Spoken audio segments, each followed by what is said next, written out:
Bismillahirrahmanirrahim. Assalamualaikum warahmatullahi wabarakatuh. Alhamdulillahirabbil alamin. Wassalatu wassalamu ala asrofil anbiya'i wal mursalin wa ala alihi washabihi ajmain amma ba'du. Nah, alhamdulillah, pada kesempatan kali ini izinkan saya untuk memperkenalkan diri terlebih dahulu. Nama saya Rofiqah Laila Qadariyah dengan nomor induk mahasiswa 12020800047. Di sini, saya akan mempresentasikan hasil belajar siswa dan internalisasi nilai-nilai Islami dalam buffer. Nah, pertama kita masuk pada pendahuluan. Nah, pandemi COVID-19 telah menjadi krisis kesehatan pertama dan utama di dunia saat ini. Pandemi ini telah menyebar ke berbagai negara, termasuk Indonesia. Nah, untuk itu diperlukan berbagai upaya pencegahan penularan melalui penyesuaian dan pengambilan sikap yang lebih luas dari berbagai sektor, termasuk sektor pendidikan.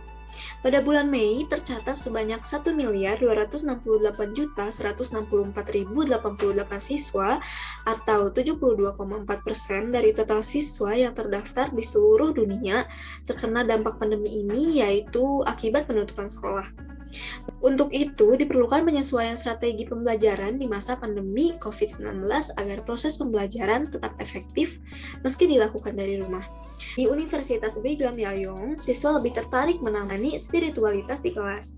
Nah, studi ini mengkaji sejauh mana yang guru dapat memenuhi tuntutan siswa untuk lebih memperhatikan spiritualitas di kelas tanpa mengorbankan akurasi dan belajar. Sedang belajar pendekatan dalam materi buffer solution saat pandemi dalam pencapaian kompetensi pengetahuan dan sikap spiritual siswa. Nah, kompetensi pengetahuan diukur berdasarkan hasil belajar siswa. Nah, kemudian terdapat metode penelitian. Penelitian ini merupakan penelitian eksperimen semu. Sampel terdiri dari 100 siswa yang berada di 11 nilai. Nah, dalam penelitian kuasi eksperimen, sampel tidak ditempatkan secara khusus pada kelompok tertentu, tetapi dibiarkan tanpa pengacakan. Desain satu kelompok pra-perlakuan dan pasca perlakuan, atau disebut juga the one group pre-test post-test. Satu penelitian menggunakan metode ini dilakukan oleh Yan dan Lin mengenai pengaruh telepon seluler dan perangkat lunak interaktif terhadap persepsi dan efektivitas siswa. Pengaruh suatu perlakuan ditentukan berdasarkan perbedaan antara pre-test dan post-test. Bagan model yang digunakan ditunjukkan pada tabel 1 di samping ini. Dapat interpretasi endgame yang disajikan pada tabel 2 berikut ini. Selanjutnya masuk pada hasil dan pembahasan. Nah, hasil belajar siswa pada pre-test dan post-test dapat dilihat pada gambar A dan B pada tabel di sini. Kemudian terdapat hasil pembelajaran siswa. Berdasarkan tabel 3, aktivitas pre-test dan post-test mengalami peningkatan pada skor terendah, skor tertinggi, dan min. Sementara itu, uji endgame dilakukan untuk melihat apakah pembelajaran online sambil belajar dari rumah dapat meningkatkan hasil belajar siswa. Nah, skor endgame hasil belajar siswa disajikan pada tabel keempat.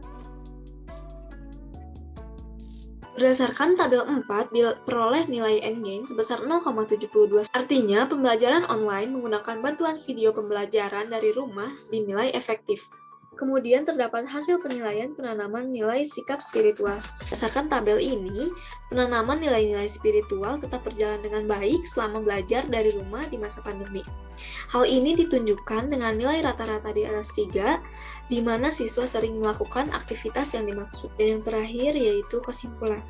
Berdasarkan penelitian, dapat disimpulkan bahwa pembelajaran online selama masa belajar dari rumah di masa pandemi pada materi larutan penyangga dapat berjalan dengan efektif.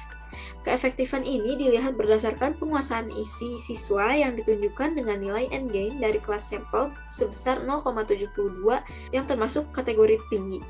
Sementara itu, penanaman nilai sikap spiritual terus dilakukan selama belajar dari rumah. Hal ini terlihat dari rata-rata skor ketiga aspek yang ditetapkan berada di atas 3, yang artinya sering dilakukan.